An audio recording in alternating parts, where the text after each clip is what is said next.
Merci de nous rejoindre pour cette conférence sur cette table ronde sur la cybersécurité. C'est un sujet qui est d'actualité aujourd'hui et j'espère que nous allons pouvoir vous aider à répondre ou se poser les bonnes questions sur comment gérer les problématiques liées à la cybersécurité et comment être au calme quand ça nous arrive. Alors peut-être pour commencer, j'ai trouvé une citation ce matin en lisant les journaux du PDG de Google Cloud, dans le cadre Google a annoncé aujourd'hui qu'il rachetait une grosse société de cybersécurité aux États-Unis. Et bon, globalement, le message est clair, c'est la question n'est pas de savoir si jamais on va être attaqué, la question de savoir que maintenant on peut être attaqué et la cybersécurité est de plus en plus complexe. Et ça touche à peu près tout le monde. Voilà. Donc ce soir, pour discuter de ce sujet, nous avons trois intervenants. Fabien Lambert, qui est un ancien du MBA de Neoma et qui a passé 20 ans dans l'informatique. Il a monté un centre de service, des centres de services spécialisés en cybersécurité et accompagné les PME pour la mise en place des portiques de sécurité informatique. Christophe Auberger, qui est directeur technique chez Fortinet, qui a commencé au sein du service de contre-mesure et de protection du secret de la Marine nationale et qui après a lancé une plateforme de management security et service provider en français dans les années 2000. Continue à agir en tant qu'expert pour les grands comptes et pour les institutions. Et Arnold Migan, également diplômé de Neoma, qui a fait un double cursus et qui est passé par l'Institut des hautes études de sécurité et de justice, dans lequel il a fait des rapports pour les dispositifs français de cybersécurité. Et il continue à former, dans le cadre de sa mission OCLES, les personnels des différentes entreprises et les sensibiliser à la sécurité économique et aux différents outils qui vont derrière. Voilà. Alors après, pour lancer le sujet, je vais passer la main à Fabien, qui va vous présenter le déroulement un cas concret en fait de à quoi ça peut ressembler quand on est attaqué en termes de cybersécurité.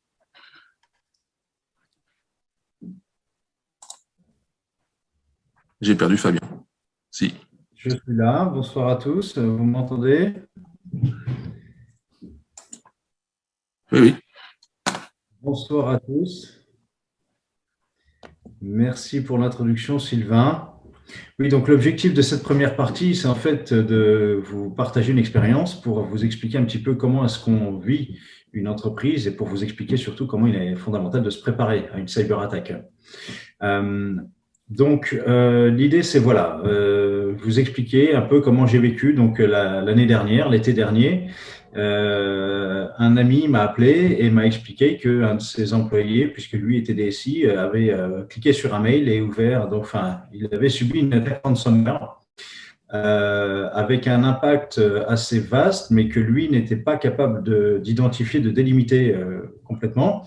Il faut savoir quand même que le ransomware, c'est une attaque très standard, une des plus subies par les entreprises.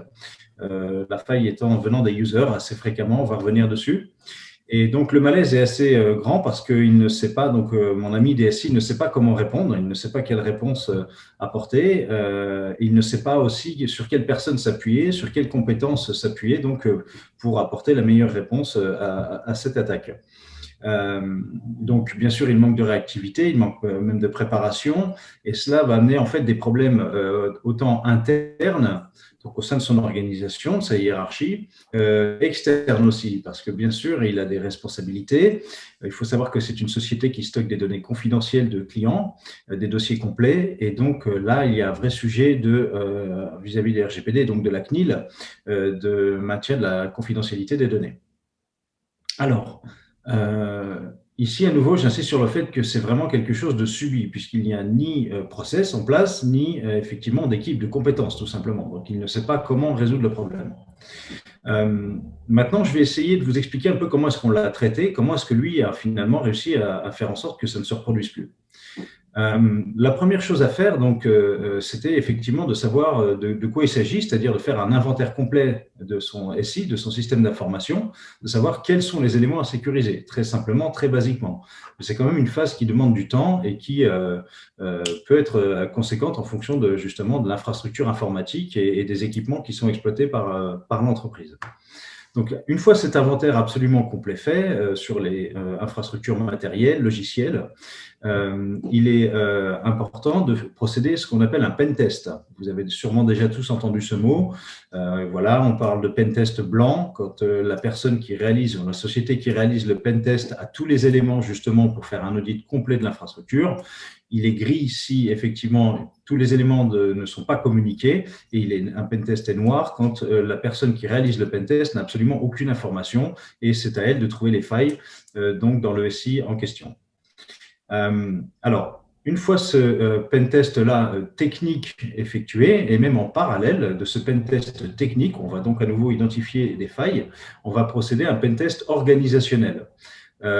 En complément donc de ce pentest technique, il va être effectivement question en fait de déterminer qui sont les personnes qui peuvent justement être impliquées dans la cellule sécurité, qui doivent en fait composer cette cellule sécurité.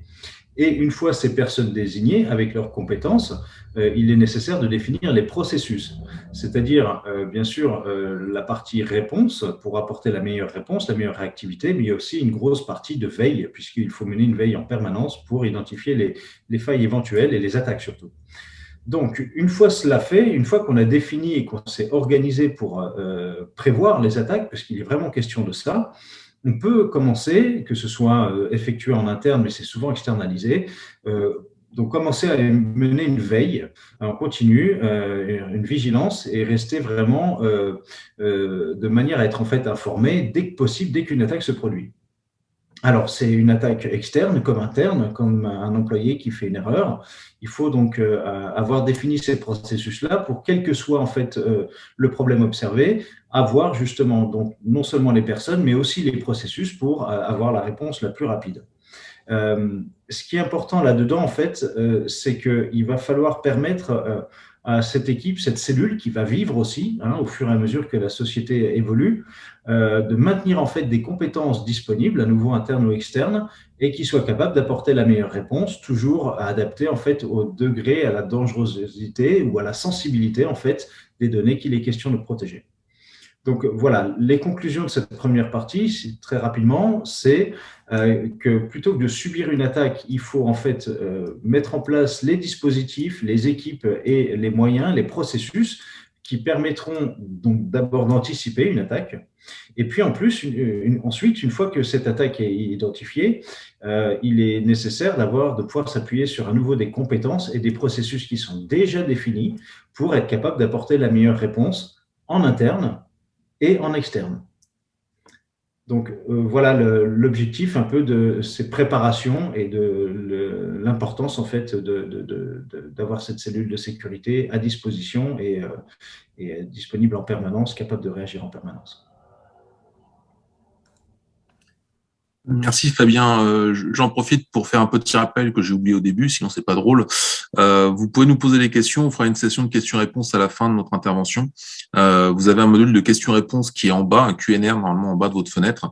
Donc n'hésitez pas à poser vos questions, et on les prendra et on répondra à la fin de l'intervention de Christophe et Arnold. Merci. Christophe. Merci Sylvain. Bonjour à tous.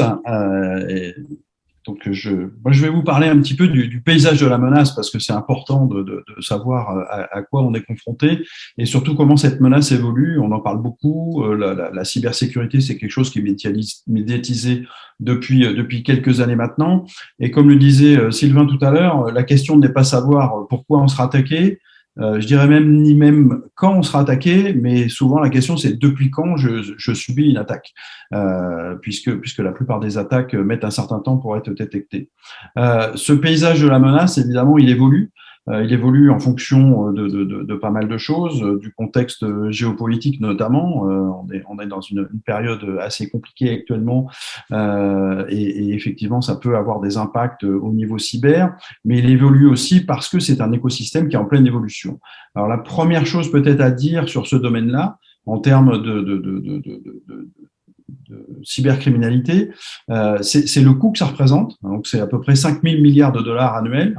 Alors ça, c'est le coût qui est généré. On peut estimer que le gain récupéré par les cybercriminels est entre 2 000 et 3 000 milliards de dollars. C'est quand même supérieur au PIB de la France. Donc, on voit que c'est des gens qui ont des moyens.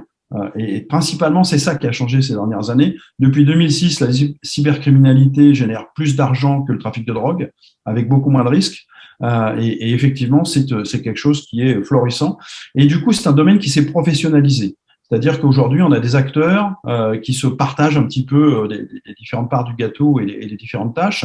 Ce qui fait qu'aujourd'hui, les cybercriminels sont pas forcément des gens qui ont des compétences en informatique, ce qui était le cas il y a quelques années. Aujourd'hui, il suffit juste d'avoir des moyens, et avec ces moyens, on va pouvoir acheter des vulnérabilités, on va pouvoir acheter du code, on va pouvoir acheter des plateformes. Aujourd'hui, la plupart des ransomware sont vendus sous plateforme de crimes sous forme de services, hein. C'est-à-dire que on paye un loyer et puis on exploite la plateforme et soit on partage les gains, soit on verse une somme, une location de cette plateforme. Donc c'est vraiment quelque chose qui est très simple d'accès et c'est principalement un des problèmes principaux qui va également agir sur la sophistication. Du fait de l'accès à ces compétences, du fait de l'accès à ces plateformes, la sophistication des attaques s'élève. Aujourd'hui, on a des attaques qui sont extrêmement complexes, qui sont ciblées, et cette sophistication, elle est valable sur toute la chaîne d'attaque. C'est-à-dire, c'est pas uniquement sur la capacité de pouvoir générer des codes ou des exploits extrêmement pointus sur des vulnérabilités existantes, mais c'est également de pouvoir avoir des capacités d'ingénierie sociale extrêmement évoluées qui vont faire que les mails de phishing vont être extrêmement efficaces et on va pouvoir abuser assez facilement les personnes qui vont recevoir ces messages pour les obliger à cliquer dessus et déclencher la primo-infection, le premier pas dans votre système d'information. Ce qu'on constate aussi, c'est une diversification des cibles. Du fait même que c'est un business lucratif, hein, le business model de la cybersécurité, de la cybercriminalité est tout à fait florissant. Donc, on va diversifier les cibles. Et aujourd'hui, il n'y a aucune cible à l'abri. PME, grands comptes, banques, tous les secteurs d'activité sont touchés.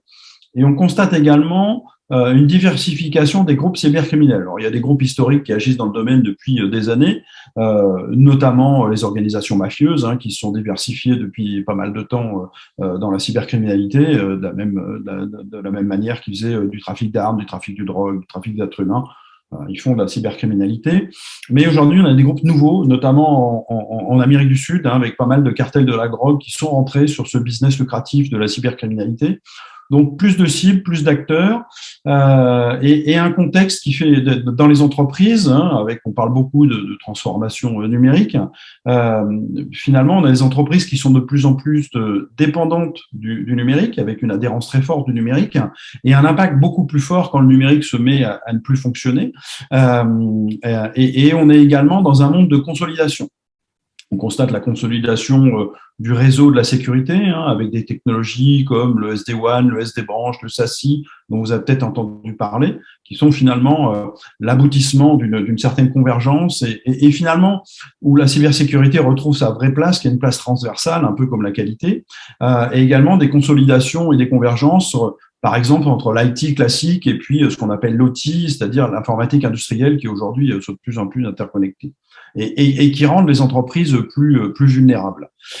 Donc, tout ça fait effectivement qu'on se trouve dans un monde où la cybersécurité est devenue un enjeu stratégique important et un paysage de la menace une pression extrêmement forte de cette menace. Juste pour finir peut-être, parce que j'ai déjà été bavard, pour donner un ordre d'idée, si on prend le ransomware, qui est probablement l'attaque la plus connue et la plus médiatisée actuellement, rien que sur les 3 premiers mois de 2022, on a constaté une augmentation par 10 du nombre d'attaques par ransomware dans la nature.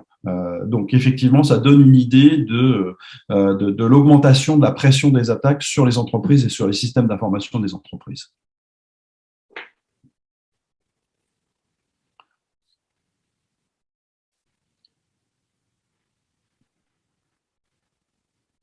Je pense que c'est Arnold qui va reprendre la suite. Merci Christophe. C'est très intéressant. On sait que c'est un vaste sujet. N'hésitez pas pour les questions. Je vais passer la main à Arnold maintenant pour passer sur la partie en fait comment gérer ça et comment en tant que personne qui subissons ce genre de phénomène, et ben comment on doit réagir. Merci Sylvain. Bonsoir à tous. Donc déjà, il y a quelque chose d'important, de très important même que Fabien a mentionné, c'est tout ce que les entreprises sont en train de mettre en place aujourd'hui pour faire face à tout ce qui est cyberattaque. Et effectivement, on investit beaucoup sur les infrastructures, protéger les infrastructures, on investit sur des structures qui vont permettre de résister ou de réagir. Mais derrière tout ça, il y a quelque chose qui est extrêmement important, c'est le facteur humain. Aujourd'hui, et le chiffre il est devant vous, 90% des attaques qui sont suivies par les entreprises aujourd'hui, 90% sont liées à des erreurs humaines. Alors ça, on peut mettre en place plein de processus, mais vraiment beaucoup. On peut toujours essayer, et l'erreur humaine, généralement, finit par céder. Alors, je vous donne un exemple, c'est récent, ça date de cette semaine. Une banque qui a été appelée, donc des hackers qui ont voulu attaquer une entreprise donc pour récupérer de l'argent. Ils appellent la banque pour faire changer, parce qu'ils sont très malins, faire changer le numéro de contact du dirigeant de l'entreprise. Ils ont appelé 28 banques, 28 agences de la même banque. 27 ont refusé parce que ces 27 ont suivi une procédure en fait qui fait qu'on ne peut pas changer de numéro de téléphone de cette façon-là. La 28e agence, la personne tombe sur quelqu'un qui, alors pour des raisons qu'on ignore, a failli. Donc 28 appels, 28 agences, 27 qui ont résisté par la procédure qui est en place, 28e qui cède et l'attaque a lieu, les transferts de fonds se sont opérés et quand la banque, en mettant toujours sa procédure de contrôle en place et appelle pour vérifier si c'est bien le dirigeant qui est à l'origine des transferts de fonds qui sont effectués, évidemment, il tombe sur le hacker qui avait réussi à changer le numéro de contact. Donc vous voyez, l'erreur humaine, on retombera tout le temps là-dessus. Alors, comment est-ce qu'on s'y prend? Comment est-ce qu'ils s'y prennent? Quelles sont les failles et les moyens qui sont utilisés? Tout à l'heure, Christophe parlait de l'ingénierie sociale, donc qui est aujourd'hui ce qu'on va retrouver le plus souvent dans les failles humaines et les moyens qui sont utilisés par les hackers. Et ça va leur permettre d'aller chercher donc des informations liées à ce moyen-là. Il y a ensuite, donc je ne vais pas redévelopper, Christophe en a parlé, il y a ensuite tout ce qu'on va pouvoir utiliser. Alors là, j'ai mis un mot que vous connaissez certainement, qui est l'élicitation. L'élicitation, en quoi ça consiste? C'est plutôt conversationnel. C'est ce qui va faire qu'en échangeant avec quelqu'un, on va réussir à vous faire dire des choses, on va réussir à trouver des failles ou en tout cas des informations qui sont des informations peut-être non stratégiques ou minimes pour vous, mais qui en réalité peuvent être utilisées par le hacker ou en tout cas la personne qui essaye de récupérer ces informations. Et donc, en les recoupant ou en les utilisant de façon brute, ça dépend à quel point l'élicitation va aboutir en fait, ça va permettre de récupérer ces infos pour ensuite pouvoir attaquer de façon très simple. De la même façon, j'ai mis les réseaux sociaux ici avec. Ce qui se passe au niveau des réseaux sociaux, c'est on le fait de façon très volontaire parce que finalement, on oublie que les réseaux sociaux sont accessibles à tout le monde. C'est un lieu public. On y met beaucoup d'informations et sans forcément y faire attention. Alors, il y a des gens qui veillent à ça. Il y a des gens dont c'est le métier d'aller récupérer le moindre détail. Quand vous êtes la cible d'une attaque, sachez qu'il y a des gens qui vous observent et qui sont vraiment à la recherche de la moindre information, et ils ont le temps. Ils sont patients et ça se construit. Donc attention juste à ce qu'on fait sur les réseaux sociaux. Tout ça va passer par la sensibilisation. Et ce qu'on observe aujourd'hui, l'une des vraies failles au niveau de l'humain et qui justifie aussi le fait que 90% des attaques soient liées à l'humain, c'est manque de sensibilisation. C'est-à-dire, ce qu'on est en train de faire aujourd'hui ici sur 1 heure, ce sont des choses que les entreprises devraient faire. Alors, il y en a qui font, hein, mais on devrait le faire de façon beaucoup plus régulière et être sûr que les gens sont au courant de ça et comprennent aussi l'importance du facteur humain. Tout n'est pas dans le bureau du DSI ou des structures qui sont en place pour protéger l'infrastructure. Donc, ce qu'on verra aussi sur ces failles humaines, c'est le côté matériel, Sylvain. Donc, sur ce que j'appelais la négligence matérielle. Alors, ça consiste en quoi? Ça consiste en plusieurs choses. Je vais vous donner juste quelques exemples. Hein. L'exemple le plus basique, c'est la clé USB, tout le monde connaît. Sur une clé USB, on peut y mettre des petites choses visibles et invisibles et on peut récupérer plein de choses. Donc, manipuler une clé USB reste une faille humaine parce que c'est l'homme qui manipule ça. Et aujourd'hui, c'est d'autant plus vrai que nous sommes passés dans un mode de travail hybride où on n'arrive plus à trop faire la différence entre le pro et le perso. Donc, transfert de fichiers en différents ordinateurs, ça devient beaucoup plus simple. Et ce qui véhicule une clé qu'on utilise sur le pro, sur le perso, sans passer par des sas de nettoyage, ce qui va se passer, c'est qu'on va véhiculer des virus, on va véhiculer des petits programmes qui vont pouvoir créer des failles dans les systèmes. De la même façon, hein, négligence matérielle, c'est quand je suis en déplacement avec mon ordinateur, avec mon mobile, qu'est-ce que je fais? Est-ce que mon Bluetooth, j'en ai besoin? Est-ce que c'est fermé, c'est ouvert? On peut y passer, mais vraiment on peut y passer très facilement. Il suffit d'être professionnel sur ce sujet-là. Et ça reste vraiment des points de sensibilisation. Souvent, quand je fais de la sensibilisation autour de la cybersécurité, je dis ce sont des choses très simples. On parle d'hygiène informatique finalement. Hein, ce sont des choses basiques. Il n'y a rien de complexe. Et si on arrive à faire attention à ces choses basiques-là, on va se protéger autant que l'effort que fait une entreprise en investissant dans des infrastructures ou dans des procédures ou des outils de surveillance, des firewalls et autres. Et le dernier point ici, c'est la baisse de vigilance. Alors, tout à l'heure, on parlait de mails, de phishing et autres. Alors, je pense que tout le monde, presque, autour de cette conférence, ont déjà reçu des mails de type phishing. Alors, globalement, aujourd'hui, les statistiques de l'ANSSI disent 9 Français sur 10 ont déjà été attaqués. Donc, les mails de phishing ou autres, vous les recevez, si vous faites bien attention, ou tard le soir, ou tôt le matin. Ils sont très malins.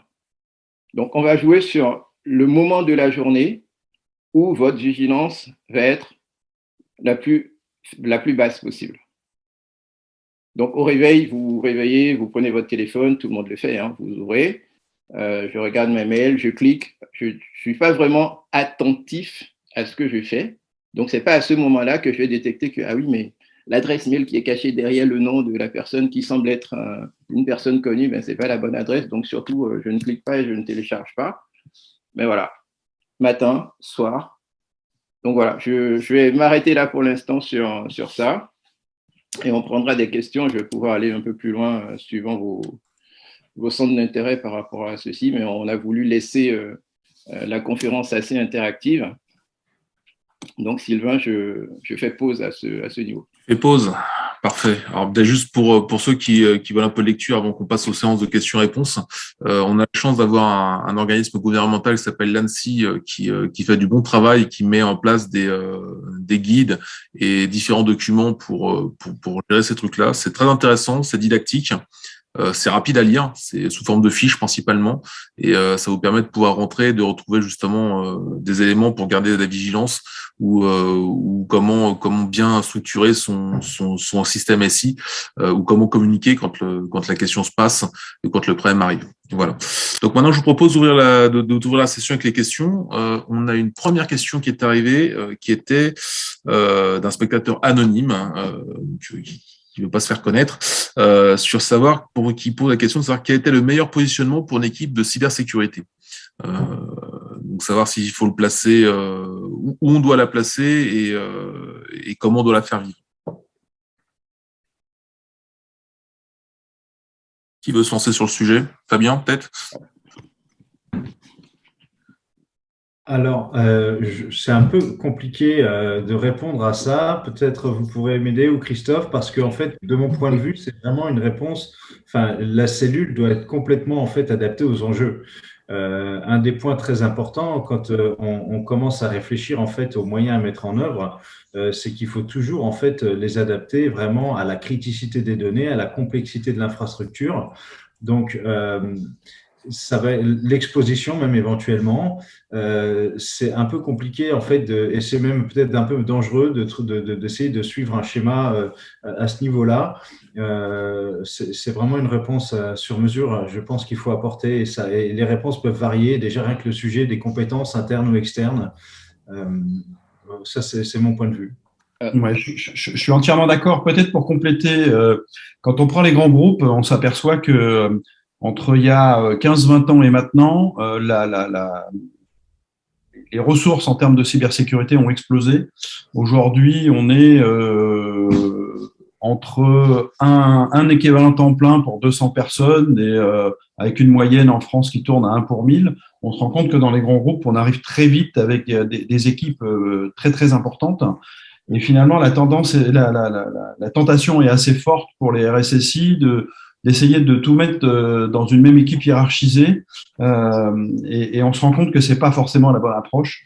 Moi, je reste persuadé que la sécurité, c'est une fonction transverse, au même titre que la qualité, et qu'elle doit se retrouver partout, et surtout au plus proche des métiers. Alors, ça ne veut pas dire qu'il ne faut pas de spécialistes, ça ne veut pas dire qu'il ne faut pas une équipe spécialisée, mais il ne faut pas que ça, parce que alors moi, on a parlé du facteur humain, qui est quelque chose d'extrêmement important. Moi, je considère également que le premier pare-feu, le premier rempart d'une entreprise, c'est le collaborateur, et que l'aspect sensibilisation est extrêmement important, et que finalement, tout le monde fait partie de cette équipe sécurité. On l'a vu tout à l'heure, hein, Arnold disait que dans 90% des cas, il y a quelqu'un qui a cliqué sur un lien ou qui a cliqué sur une pièce attachée et qui a déclenché l'attaque. Alors on peut pas forcément jeter l'opprobre ou jeter la pierre, hein, parce que effectivement les phases d'ingénierie sociale extrêmement sophistiquées aujourd'hui font que on arrive à des choses qui sont compliquées à détecter. Moi, j'ai des exemples, par exemple, de RH qui publient des annonces pour recruter des gens dans l'entreprise et qui reçoivent un CV qui correspond à l'annonce avec toutes les références, et que le CV, effectivement, contient une macro ou un morceau de code malveillant qui fait qu'effectivement, l'attaque arrive par là. Et on peut pas forcément en vouloir aux gens des RH qui ont cliqué sur le lien, parce que en toute bonne foi, c'était tellement bien ficelé que c'était difficile de détecter la tentative de les abuser. Donc effectivement, c'est assez compliqué de répondre de manière très tranchée sur ce sujet-là.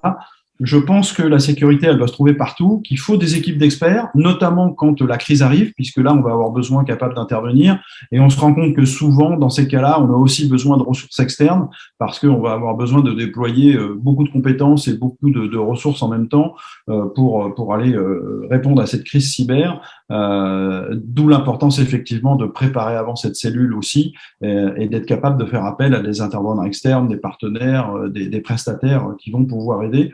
Que ce soit l'ANSSI également peut aider dans ces cas-là, notamment sur les gens qui sont plutôt OIV et OSE, mais après il y a d'autres organismes qui peuvent aider également.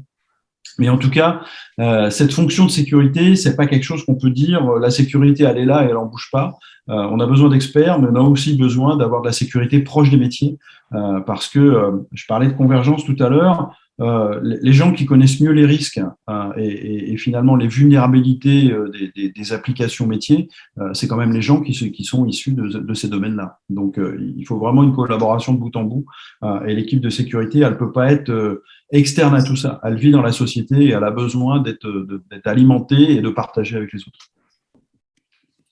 C'est juste pour compléter ce que tu viens de dire, Christophe, hein, c'est ce qu'on voit de plus en plus dans les grandes entreprises, où on commence à avoir des référents sécurité et cybersécurité dans les différents projets, différents niveaux dans l'entreprise. Alors, ce ne sont pas des spécialistes sécurité qui sont dans une cellule donnée, mais ce sont des membres des différentes équipes qui sont formés et qui collaborent finalement, projet par projet, et qui veillent en fait à la mise en œuvre à la mise en œuvre de tout ce qui est lié à la cybersécurité au niveau des projets. C'est même pas au niveau des équipes, c'est au niveau des projets. Et ça, c'est super important. On le voit dans les grands groupes. Dans les petites entreprises, c'est encore autre chose. Les enjeux sont différents et tout aussi graves. Justement, pour rebondir sur le côté pénétration, enfin pas pénétration, mais déploiement des équipes de référents cyber dans les différentes équipes, comment vous voyez la cybersécurité, c'est quelque chose qui bouge très très vite. Comment vous voyez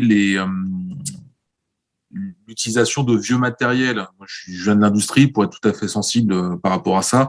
On a des systèmes d'information qui sont, des systèmes d'informatique industrielle qui sont pas forcément au goût du jour, pas forcément hyper sécurisés parce que la sécurité, ça va à l'encontre du process qu'on veut mettre en place. Est-ce que vous voyez des recrudescences à ce niveau-là en termes de risque, en termes d'analyse, et comment les fournisseurs de matériel peuvent s'en prémunir gentiment? Alors la partie, je vais peut-être commencer, puis les autres pourront peut-être compléter. La partie qu'on appelle OT, toutes les parties technologie opérationnelle, hein, donc l'informatique industrielle, c'est effectivement aujourd'hui un enjeu de plus en plus important, pour plusieurs raisons. Hein. La première, c'est que effectivement, c'est devenu une cible. C'est devenu une cible parce que c'est assez souvent malheureusement le maillon faible de l'entreprise, hein, parce que effectivement, on est sur des échelles de temps qui sont différents. Quand on achète un outil de production dans l'industrie, on l'achète pour 15, 20, 30, si on prend le nucléaire, ça va plutôt être 50, 60 ans. Effectivement, si on met ça à l'échelle informatique, on comprend bien qu'il y a un problème et que il va y avoir des failles et que les équipements vont être très vulnérables. Et on était dans un monde où on voulait pas toucher les équipementiers de ce domaine-là, hein, les Schneider Electric, les Siemens, ABB et compagnie, pendant très longtemps, vendaient un outil et disaient aux clients, vous n'y touchez pas, un peu en mode boîte noire. Bon, c'est en train un peu d'évoluer parce qu'on se rend compte que ça devient important de patcher ces systèmes. Il y a eu quelques attaques, notamment il y a eu WannaCry qui a montré que finalement on pouvait peut-être patcher les systèmes industriels, que c'était pas si dangereux que ça, et qu'en tout cas c'était moins dangereux de les patcher que de les laisser tels que. Mais en tout cas c'est devenu un vrai enjeu. Et on parlait de sensibilisation, d'acculturation à la cyber dans l'entreprise. Effectivement, là on est dans un monde où il y a cette sensibilisation, elle est encore plus faible que dans la partie IT, puisque c'est des gens qui ont été dans un monde qui était complètement fermé pendant des années, n'étaient pas interconnectés, ils utilisaient des interfaces spécifiques avec des protocoles spécifiques qui faisaient que le risque d'attaque était quasi nul. Aujourd'hui, ils sont sur BIP comme tout le monde, hein, parce que c'est ce qui coûte le moins cher. Ils sont interconnectés parce que on fait du flux tendu, on fait de la gestion de production assistée, on veut facturer le client au moment où on fabrique, etc., qui fait que ces outils sont interconnectés et ils sont visés par les cyberattaquants. Alors, pas toujours, assez souvent, pas en tant que fait en soi, hein, c'est simplement que c'est une porte d'entrée facile et on va pouvoir pénétrer dans le système pour récupérer des informations et les monnayer ensuite, parce que souvent, ce qui intéresse les cyberattaquants, c'est des données qui sont monnayables, hein, donc c'est des informations bancaires, c'est des fichiers clients, c'est des choses de ce type-là. Avec un petit bémol quand même, c'est qu'aujourd'hui, la grande mode est au ransomware et que on peut, et il y a des exemples assez récents, hein, il y a groupes industriels ou agroalimentaires notamment qui ont été victimes de ransomware, sur lequel le ransomware a apporté sous l'outil de production.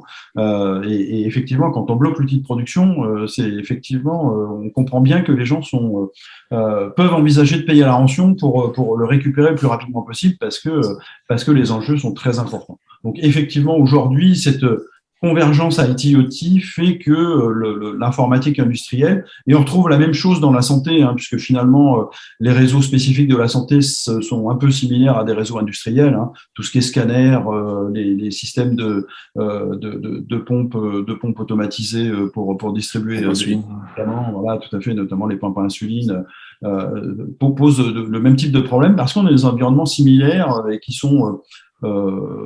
qu'on peut intégrer la cybersécurité aujourd'hui. Alors, j'ai une autre question qui nous a été posée.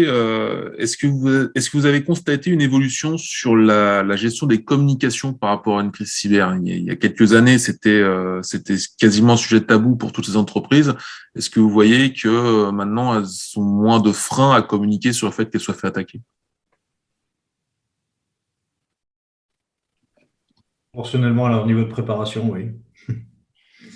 Non, je pense que oui, il y a des évolutions dans ce sens-là, parce que il fut un temps, effectivement, c'était un sujet tabou, et notamment un sujet de préservation de l'image de l'entreprise. Hein. Aujourd'hui, ça a beaucoup évolué. Alors, on note encore aujourd'hui que, d'après les statistiques de l'ANSSI, hein, il y a 50% des entreprises qui sont attaquées. La réalité, quand on regarde par ailleurs, est supérieure. Mais en tout cas, ce qui est déclaré, c'est 50%, ce qui est déjà pas mal. Hein.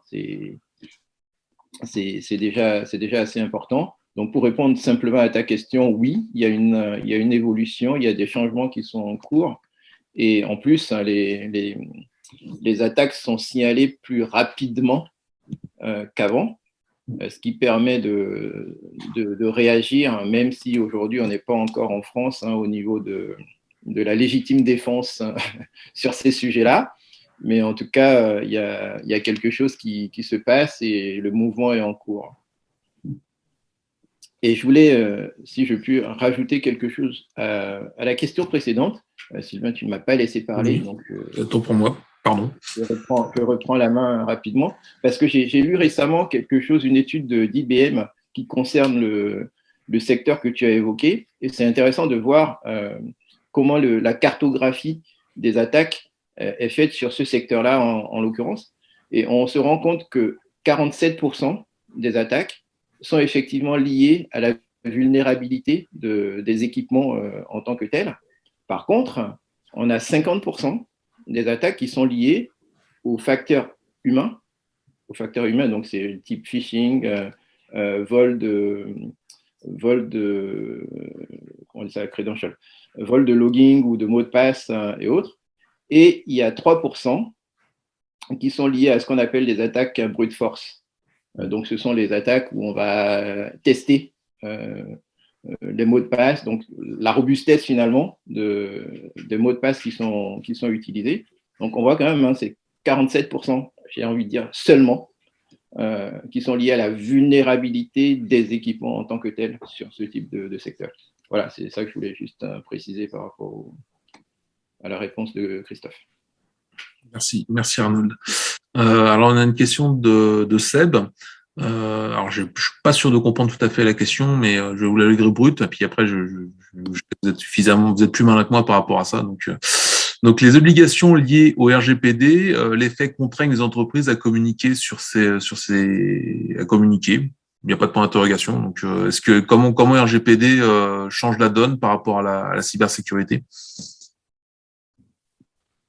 Alors, ce qui est certain, c'est qu'il y a une pression de plus en plus forte de tout ce qui est régulation et législation dans le domaine. Hein. Ça a été le cas avec la LPM en 2013 en France, qui est déclinée maintenant sur sa version 2019-2025. Alors, plutôt orienté vers les OIV, mais on a RGPD, on a NIS 2. Il y a une pression assez forte de la régulation qui pousse les entreprises à considérer et à se protéger finalement côté cybersécurité. Les premiers du domaine à y aller, c'est probablement les banques, hein, qui sont des secteurs hyper régulés, sur lesquels il y avait au niveau des flux monétiques tout ce qui était PCI DSS, qui était probablement une des premières régulations de ce type-là, dans des secteurs privés. Oui, il y a une pression forte. Le RGPD en fait partie. Maintenant, c'est un peu comme la question précédente sur la communication au niveau des incidents. Oui, ça va dans le bon sens. Oui, ça s'améliore. Maintenant, on est loin des 100%, et aujourd'hui, je suis pas persuadé que 100% des entreprises soient réellement conformes au RGPD. Et il y en a certaines qui font un peu de cosmétique, je dirais, en se disant on passera à travers les mailles du filet. Mais oui, ça contribue finalement à ce niveau de confiance du numérique, parce que l'enjeu derrière tout ça, on parle d'attaque, on parle de problèmes que ça pose aux entreprises, mais finalement aujourd'hui, quand on parle transformation numérique, c'est pas uniquement aller mettre traiter de manière automatique des choses qu'on faisait à la main avant. Ça va beaucoup plus loin que ça. La transformation numérique, c'est des nouveaux enjeux, c'est des nouveaux services, c'est être capable de proposer des choses plus attractives à ses clients, plus les fidéliser, etc. Et ça ne peut se faire que dans un climat de confiance. Or, cette confiance, elle ne peut exister que si on est capable de se protéger des attaques, en tout cas d'une grande partie des attaques, on est capable de communiquer quand on se fait attaquer, et c'est probablement ce qui est en train de changer. Alors derrière, je pense qu'il y a des facteurs psychologiques. C'est vrai que quand on va voir un chef d'entreprise, quand le RSSI va voir un chef d'entreprise et dit il faut communiquer parce qu'on a été attaqué, je pense que le premier réflexe de beaucoup de chefs d'entreprise, c'est un peu de freiner sur le sujet, parce que effectivement, il y a cet impact qu'on a du mal à maîtriser, qui est l'impact d'image. Autant quand on arrête un système d'information et qu'on produit plus, on est capable de dire par heure combien ça coûte.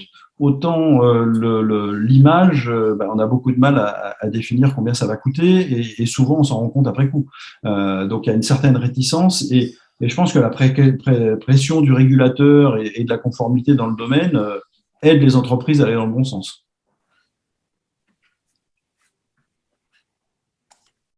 Et dans l'absolu, hein, la question telle qu'elle est posée, je pense la réponse est oui, dans le cadre de la protection des données personnelles. Si je sais que je suis attaqué et qu'on m'a volé des données personnelles de personnes tierces, je suis obligé de déclarer. C'est ça la chose. Mais ça suppose que je sache qu'on a volé des données personnelles. Et ça, c'est encore un autre sujet, parce que je sais que je suis attaqué, mais qu'est-ce qui a été pris? Je n'en sais strictement rien. Alors souvent, tout de suite, on ne sait pas. On finit par savoir. Souvent. Voilà. Petite précision donc pour les auditeurs, donc effectivement, vous l'avez bien dit, la CNIL impose qu'on lui communique les attaques, c'est une obligation. Et donc pour bien contextualiser cela, en fait, pourquoi est-ce qu'il y a cette obligation? C'est parce que la CNIL, donc, on parlait de RGPD, elle entend que les données que l'on stocke de nos clients soit effectivement sécurisé. Et le souci de la CNIL, c'est de faire en sorte que les données qu'une entreprise stocke à propos de ses clients ne soient pas divulguées, et que leurs secrets soient maintenus. Une autre petite précision, je reviens sur l'industrie 4.0, on en parle beaucoup, et toutes les nouvelles technologies. Le edge computing apporte beaucoup de failles, puisque maintenant on a des entreprises hyper connectées, des industries et des chaînes de production hyper connectées qui rapportent en temps réel, qu'on pilote en temps réel et à distance. Et donc, il est fondamental d'avoir un dispositif, cette cellule sécurité, effectivement, comme tu disais, Christophe, qui doit impérativement à nouveau être transverse et qui doit être capable d'évoluer, parce que cette cellule-là va devoir s'adapter en permanence aux changements que connaît l'entreprise, que connaissent ses opérations. Et donc, c'est le seul moyen, en fait, de ne pas freiner l'innovation, ou, de l'autre côté, de faire en sorte que chaque changement n'apporte pas de nouvelles failles qui seront immédiatement, vous le savez, exploitées par les hackers très, très équipés, et qui, eux aussi, ont des outils qui automatisent les attaques. Et on a encore un peu de temps, Sylvain? Oh, oui, oui, oui, Okay. plein de temps. Mais les questions commencent à arriver, donc je t'en prie. Dans ce sens-là, toujours hein, des données et autres, il y a quelque chose qui est relativement nouvelle, depuis quelques années maintenant quand même, qu'il faut prendre en compte. C'est souvent on pense à l'entreprise et on pense au personnel et autres. Mais il y a aussi les prestataires. Donc aujourd'hui, on découvre de plus en plus ce qu'on appelle les attaques par rebond. Je passe par un prestataire pour attaquer une entreprise cliente ou une autre entreprise. Et ça, il y a une vraie progression là-dessus. Ne serait-ce que sur 2021, d'après les chiffres de l'ANSSI en tout cas, on a pris 5% en plus. Aujourd'hui, il y a 21% des attaques qui passent par des prestataires pour atteindre la cible. Donc là encore, hein, c'est vigilance. C'est important d'être au courant qu'on peut être le passage vers son client, finalement. Ben justement, je vais rebondir sur la partie prestataire et personnes tierces. Quels sont le rôle des assurances dans les sujets de cyberattaque? Est-ce qu'ils augmentent en puissance? Est-ce qu'ils imposent, ils imposent de plus en plus de choses pour les différents clients? Déjà, il faut savoir quelque chose. Je suis blindé de chiffres ce soir, donc faut savoir quelque chose d'assez nouveau, d'assez nouvelle. C'est en termes de cyberassurance. Il y a peu, on ne parlait pas de cyberassurance. Maintenant, on parle de cyberassurance. Et vous savez quoi? D'après vous, quel est le pourcentage des entreprises qui ont une cyberassurance aujourd'hui en 2022? Un bon pourcent. Combien? J'ai dit une bêtise, 1%? Non, c'est 7 entreprises sur 10. 7 entreprises sur 10 qui ont maintenant une cyberassurance. Et pourtant, on n'en parlait pas il y a encore 3, 4, 5 ans, quoi. Donc, vous voyez de quoi je parle? La question, je pense que la réponse, elle est là.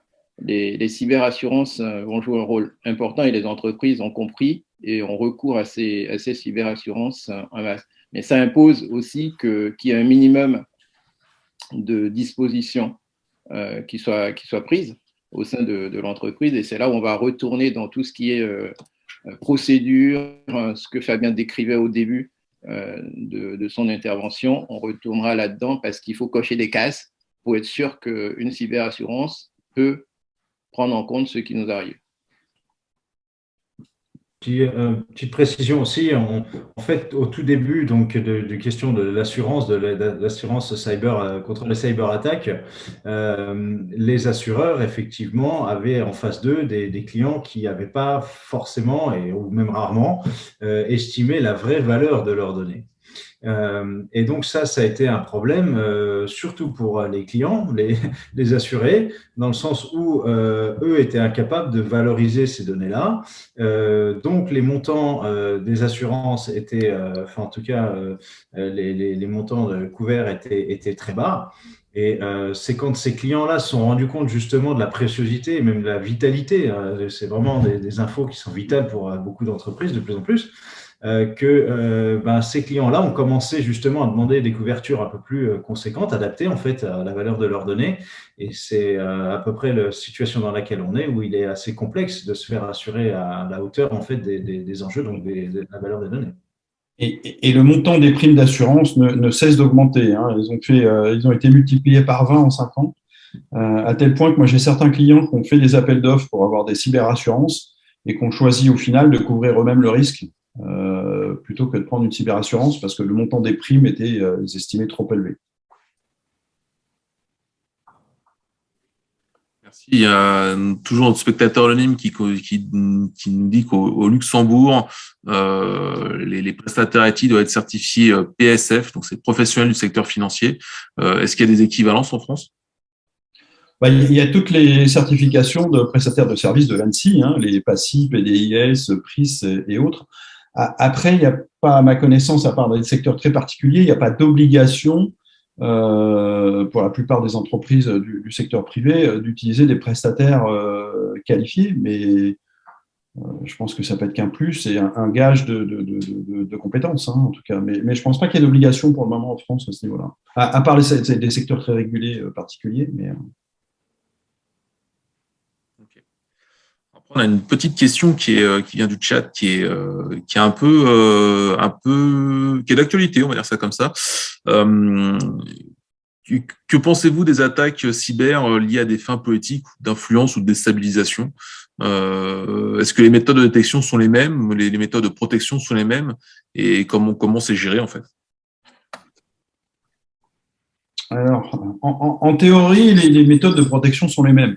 En pratique, ça peut être différent parce qu'en fait, typiquement, là, on parle d'attaque étatique, pas se leurrer. Un des exemples célèbres et assez récents en date, c'est l'attaque contre SolarWinds, qui est qui est issu du SPR, donc qui est en fait lié à travers les APT 29 et COSIBIR, mais donc clairement de la Russie, qui ciblait les organisations gouvernementales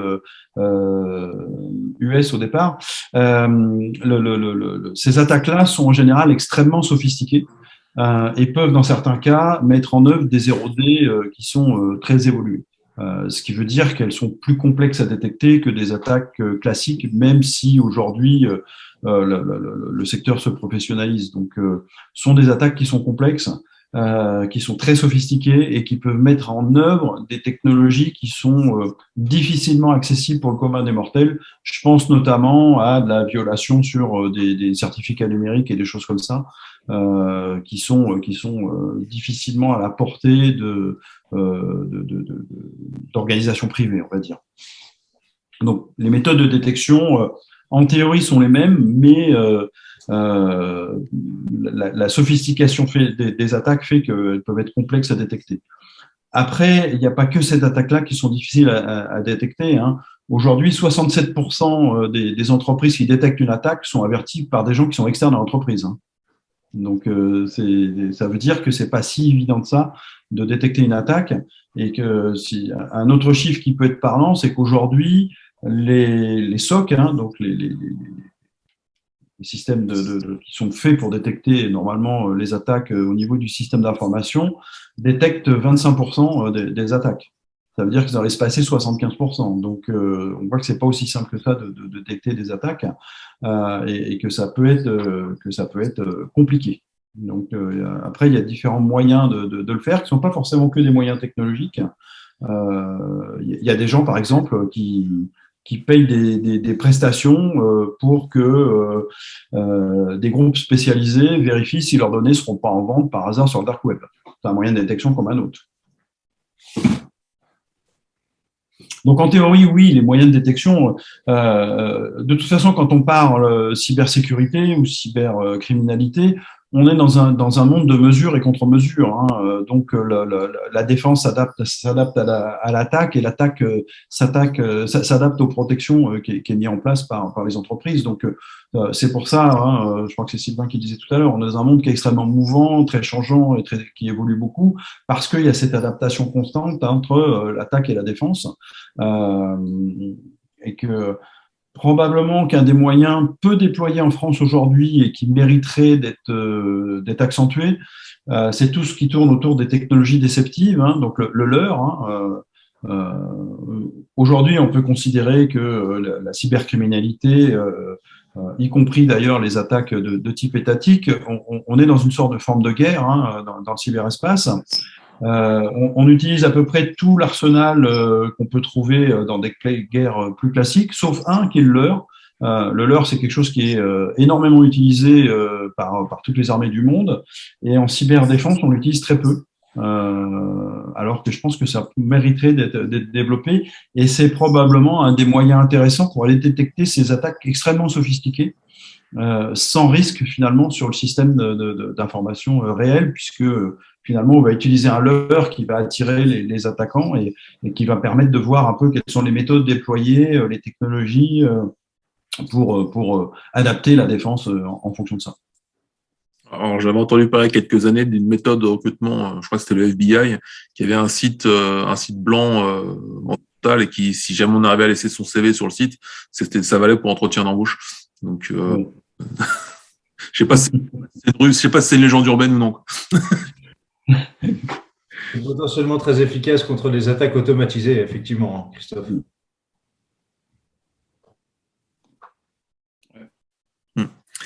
Alors j'ai Sébastien qui pousse sur le chat, mais je suis désolé, on n'a pas moyen de te connecter en tant que participant, même avec même avec le beau poste et les bonnes expériences que tu peux avoir vis-à-vis de ton poste à l'ANSSI.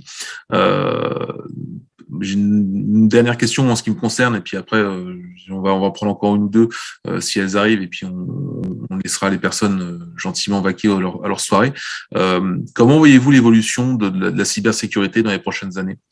Quelles sont les grandes tendances en termes de cybersécurité? Alors moi, je vais peut-être répondre sur la partie technologique, puisque aujourd'hui, on commence à voir les prémices de ce qui se passe. Pendant très longtemps, on a géré la cybersécurité en silo. C'était une affaire de spécialistes, on silotait les solutions. Parce que d'un point de vue purement technologique, et malheureusement, on n'a pas de remède miracle, on n'a pas une solution magique ou une technologie performante qui permet de se prémunir contre tous les risques. Et donc, effectivement, d'un point de vue complètement technologique, on va déployer des équipements qui vont protéger de la messagerie, déployer des solutions qui vont protéger les serveurs web, d'autres solutions qui vont protéger le data center, qui vont protéger le poste de travail. Et finalement, on s'aperçoit assez rapidement qu'on empile toute une succession de technologies, quelle que soit la valeur d'ailleurs intrinsèque de chaque technologie unitaire. Et assez rapidement, au final, on s'aperçoit que le niveau de sécurité global il est inférieur à la somme des parties, parce qu'on introduit de la complexité, parce qu'il faut former les gens sur beaucoup de consoles. Hein. Au CESA, par exemple, on a noté qu'en moyenne en France, une société utilisait 13 solutions de sécurité. Donc, c'est 13 consoles, 13 produits sur lesquels former les équipes, 13 produits à intégrer. Et donc, la tendance aujourd'hui, elle va fortement alors, en fonction des constructeurs, des organismes, on appelle ça de manière différente, mais des approches de type plateforme. Le Gartner appelle ça le Cyber Security Mesh Architecture. L'idée de ça, c'est finalement de fournir une plateforme ou un framework dans lequel on vient plugger les fonctions de sécurité. Parce que d'un côté, on a besoin de différentes technologies, mais surtout, on va avoir besoin d'intégrer ces technologies, d'apporter de la synergie entre les différentes technologies et automatiser tout ça. Ne serait-ce que parce que, vous l'avez sûrement tous noté, ça devient compliqué d'avoir des ressources cyber. Il y a un manque phénoménal dans le domaine et je pense que malheureusement, on n'est pas prêt de le couvrir. Donc, on va manquer de ressources pendant encore quelques années. Et il serait un peu dommage d'utiliser ces ressources pour essayer d'intégrer des produits entre eux et de les faire parler de plus ou moins bien. Donc cette approche de type plateforme est en train d'émerger et d'être plébiscitée également par les clients. Alors effectivement, on n'est pas passé d'un monde best of breed complet, c'est-à-dire d'utiliser des solutions complètement silo vers un monde complètement intégré, mais le passage est en train de se faire. Et finalement, c'est quelque chose qui se développe et qui va se développer certainement plus vite que ce qui était estimé au départ. Et le Gartner a identifié ces tendances pour 2022 comme étant une des tendances les plus fortes sur les architectures de sécurité. Alors ça, c'est une réponse qui est uniquement une réponse technologique. Et bien évidemment, la cybersécurité, c'est pas que de la technologie. Donc ça répond qu'à une partie du problème. Et après, il y a tous les autres aspects à prendre en compte, la sensibilisation et la posture de cybersécurité, les résilience. Et je pense que vous avez sûrement des choses à rajouter sur le sujet. Je vais laisser la parole aux autres sur ces points-là. Oui, simplement souligner le fait qu'en fait aujourd'hui, et quelle que soit la durée que l'on va lui donner, on vit un moment où il est très important de s'approprier la sécurité informatique pour son entreprise.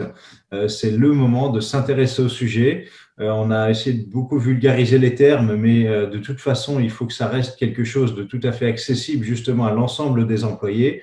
Engager ses employés dans cette démarche en fait que va entreprendre l'entreprise avec le sponsorship, avec vraiment un engagement aussi de la direction générale, se donner les moyens d'adresser le sujet et à nouveau, je l'avais dit très rapidement, mais mettre en place un dispositif qui soit capable d'évoluer avec l'entreprise parce que sinon répondre ou se protéger pendant un moment n'a aucun sens en fait.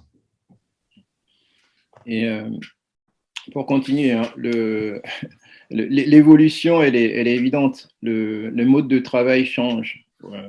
Depuis peu, on a compris qu'on peut avancer très vite sur le travail hybride, télétravail et autres, ce qui fait qu'il n'y a plus vraiment de frontières entre le pro et le perso.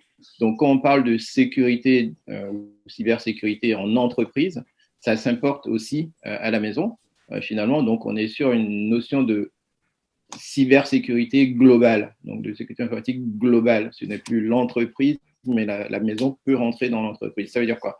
Même si les entreprises sont en train de faire un effort d'investissement énorme en termes de protection, les failles sont de plus en plus présentes du fait de l'imbrication entre le pro perso, le bring your own device et autres qu'on connaît, et les hackers, hein, ce sont quand même des personnes très intelligentes et qui continuent à détecter et exploiter, même en avance de phase, les nouvelles failles.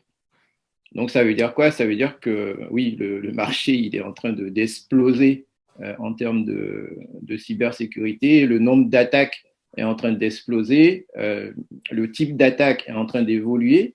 Et là, ne serait-ce que sur 2021, ce qu'on dit, c'est les attaques ont été multipliées par 4 par rapport à l'année précédente. Qu'est-ce qui a changé pour que les attaques soient multipliées par 4 en une année? Donc, on attend de voir ce qui va se passer en 2022, mais je pense que le champ est largement ouvert et attention à vos devices. Oui, Christophe l'a bien dit. En fait, les gens sont opportunistes parce qu'ils voient une occasion de faire beaucoup d'argent. Tu disais, Arnold, que les moyens investis étaient énormes.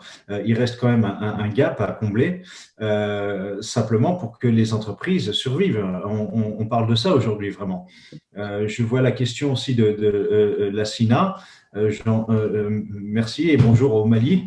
Mais j'ai envie de faire un peu la même conclusion, c'est que on doit gérer cette question du cyber risque et des cyber attaques à prorata. En fait, c'est de la gestion de risque. Quand on a compris que ça peut tuer une attaque peut tuer l'entreprise, libre aux dirigeants de mettre les moyens pour être capable de survivre à une attaque.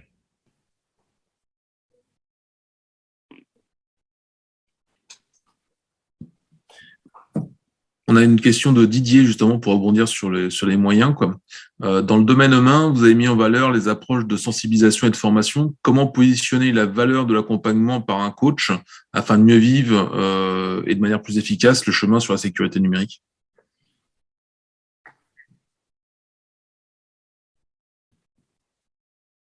Qui se lance? Est-ce que Didier est coach? Donc, comment être capable de valoriser justement ce que vous évoquiez tout à l'heure sur les déploiements dans les équipes projets de spécialistes cyber ou de personnes sensibilisées, on appelle ça comme on veut en key user ou co-caisse, mais comment le valoriser comment réussir à le vendre à son chef en fait.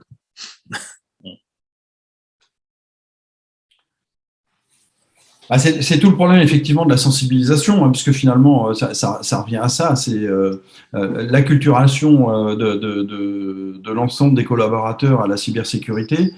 Ça a effectivement un coût, mais c'est effectivement aussi la valorisation. Je pense qu'on la voit le jour où on est en crise, hein, parce que comme le disait Arnaud, 90% des attaques sont liées à une défaillance de l'humain. On va pas jeter la faute, hein, c'est parce que probablement si la personne a cliqué, c'est qu'elle était mal formée ou mal sensibilisée. Alors il y a plein de moyens à ça, les coachs en font partie, il y a les campagnes de phishing, de toute façon il n'y a pas de remède miracle dans le domaine, hein, s'il y en avait s'il y en avait une, je pense que les gens l'auraient trouvé. En plus, en général, il faut changer parce que sinon il y a un phénomène d'usure et on a du mal à capter finalement l'attention et l'intérêt des gens, hein, puisque après, si c'est simplement aller cocher des cases dans un QCM de manière automatique, ça apporte rien et ça va pas augmenter le niveau de sensibilisation. Donc oui, c'est quelque chose qui a de la valeur et qui peut c'est simplement diminuer le risque. On peut évaluer le montant d'un risque si on estime que sensibiliser ou mettre un coach dans une équipe pour sensibiliser l'équipe à la cybersécurité, ça fait baisser le risque de 15%. On peut dire, bah, voilà ce qu'on a gagné, quoi. Même si on est dans un processus qui s'assimile à de l'assurance, parce que finalement, tant que le risque n'est pas arrivé, ça reste virtuel, tout ça, ça reste une vue de l'esprit. Et on le constate, hein, moi je le vois tous les jours au niveau des investissements dans les entreprises. En général, c'est très compliqué d'avoir les budgets jusqu'à ce qu'on soit fait attaquer. Après, ça change la donne. Et voilà, il y a plein d'entreprises qui rechignaient ou qui est en train de discuter sur des projets de cybersécurité. Quand ils se sont fait attaquer, en général, en 10 jours derrière, tout s'est signé et déployé. Donc il y a une relation de cause à effet, mais effectivement, tant que c'est pas arrivé, ça reste quelque chose d'assez flou. L'humain a toujours du mal avec cette notion de risque, hein, c'est très personnel et voilà, tant que ça reste qu'un risque, c'est pas arrivé, même si c'est imminent, voilà, on a toujours un peu de mal. Et on reste tous persuadés, aujourd'hui, il y a plus de débat là-dessus. La sensibilisation des collaborateurs, c'est un point essentiel de la cybersécurité. Comme je disais tout à l'heure, la cybersécurité, c'est pas qu'une question de spécialistes. Oui, il faut des spécialistes, mais si tout le monde, si personne dans l'entreprise ne prend en charge ces notions de cybersécurité, ne s'y intéresse, vous pouvez avoir les meilleurs spécialistes du monde, vous finirez par avoir des problèmes, mais ça va vite être compliqué, quoi. Et ce qu'il faut mettre en face aussi, et c'est aujourd'hui pour ça aussi que des institutions comme l'ANSSI communiquent beaucoup sur des statistiques et sur des moyennes, alors ça reste des coûts moyens, hein, sur le coût d'une cyberattaque. Même si on n'a pas été attaqué encore, le fait d'avoir en tête ce que ça peut coûter, alors j'ai en tête les moyennes qui étaient publiées en 2019-2020, une cyberattaque était estimée, en termes de coût, hein, de l'attaque, pas forcément en termes de ce qui a été volé, mais le coût, à 10 000 euros. C'est en 2019. En 2020, c'est passé à 35 000 euros. Donc, ce n'est pas rien. Ce sont des moyennes, ce sont des chiffres qui, si jamais vous discutez au sein de votre entreprise le fait d'avoir un accompagnant, un coach ou autre, est un problème. Faites référence peut-être à ces chiffres-là qui ont dû être multipliés par je ne sais combien aujourd'hui en 2022, et ce n'est pas rien. Et quand l'attaque est là, les préjudices sont encore plus importants. Donc, je pense qu'il n'y a pas de débat, il n'y a plus de débat aujourd'hui sur ces sujets-là, et les entreprises en sont pleinement conscientes. Et d'ailleurs, ce qu'on disait tout à l'heure, hein, il y a 70% des entreprises qui sont aujourd'hui motivées et prêtes à investir de plus en plus sur cette notion de protection, de cyberprotection en fait. C'est ça, il y a de plus en plus de digitalisation, hein, comme on dit, donc de plus en plus de services en fait qui sont vulnérables aux attaques. Ça concerne de plus en plus d'entreprises, de plus en plus de métiers, de secteurs d'activité. Donc, en une phrase, de mon point de vue, c'est vraiment donc cette notion à nouveau de cybersécurité doit être en fait une valeur qui doit être partagée au sein de l'entreprise. Une fois l'audit fait, les dispositifs, les équipes définies, les processus vraiment de gestion de la sécurité définis, ça doit vraiment être diffusé en interne et à tous les maillons de la hiérarchie, absolument à égalité, pour justement que chacun intègre ça, l'importance d'abord, comprenne les enjeux, intègre l'importance, la vitalité même du sujet, et puis intègre cette valeur-là vraiment au quotidien dans son travail. Je vais terminer par un dernier point, une dernière question de Lasmila, peut-être pour conclure, parce que on arrive à la fin de notre période de temps. En fait, pour les pays d'Afrique où il n'y a pas forcément de personnes dédiées à la cybersécurité et où il y a une explosion des applications et du stockage de données en interne par les entreprises africaines, comment leur faire prendre conscience qu'il y a ce besoin et qu'ils doivent le prendre en compte pour développer leur application?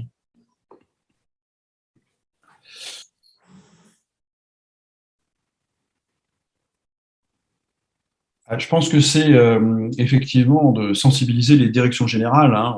On l'a vu sur la partie européenne, la cybersécurité, les notions de cyber-résilience et de cyberdéfense dans les entreprises se sont développées à partir du moment où ça a été un sujet de direction générale et pas uniquement un sujet de spécialistes de sécurité de RSSI. Ce qui a pas mal aidé, je pense, à un moment donné, c'est la médiatisation d'un certain nombre d'attaques. C'est quelques grosses attaques qui ont fait un peu de bruit dans le monde et qui ont montré que ça pouvait coûter très cher et que la bonne gestion de la crise cyber était finalement une garantie de survie de l'entreprise. Et pour bien gérer une crise cyber, il faut effectivement avoir des équipes cyber ou à minima une personne. Et il faut avoir pris en compte ce risque. Cette dimension de cybersécurité. Donc, je pense que c'est une question de maturité de marché. Là encore, on est dans le risque. Je pense que il n'y a pas si longtemps que ça, moi en France, je me souviens d'une conférence que j'avais donnée où à la fin de la conférence, il y a un chef d'entreprise qui est venu me voir et qui m'a dit ouais, c'est super intéressant ce que vous dites, mais moi je suis pas concerné. Si vous êtes concerné, parce que assez rapidement en discutant avec lui, je lui ai demandé ce qui se passait si jamais il perdait, il était attaqué. Il m'a dit c'est pas grave, je coupe le lien internet, et il s'est rendu compte assez rapidement que il faisait plus rien, même s'il n'avait pas une entreprise digitale, même s'il était dans la mécanique pure, rapidement son entreprise s'arrêtait. Donc c'est cette prise de conscience qu'il faut, que c'est quelque chose qui est stratégique et que si on le prend pas en compte, le jour où la crise arrive, l'entreprise peut ne pas survivre.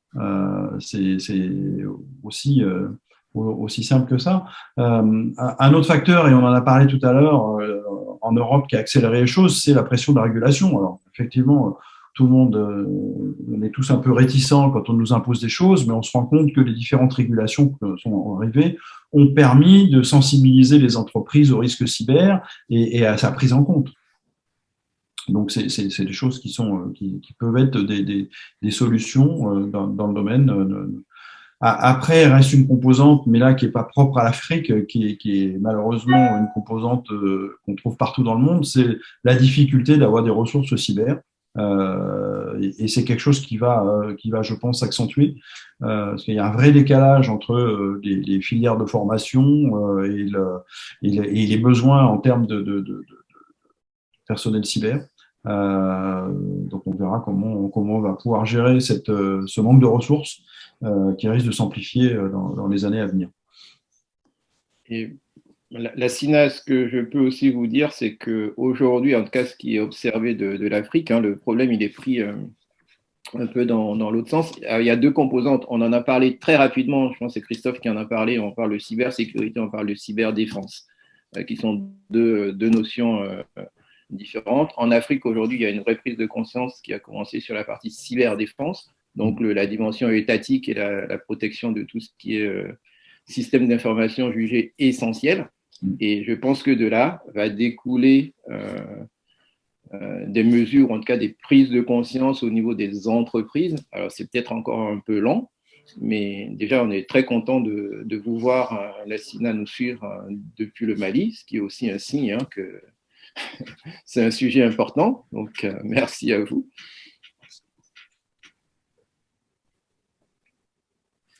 Très bien. Je vous propose, il est 20h15, je vous propose de mettre fin à cette belle table ronde. Messieurs, merci de votre participation, c'était un plaisir.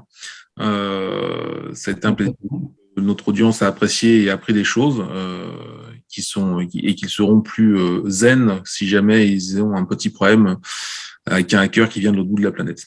Merci à tous et bonne soirée.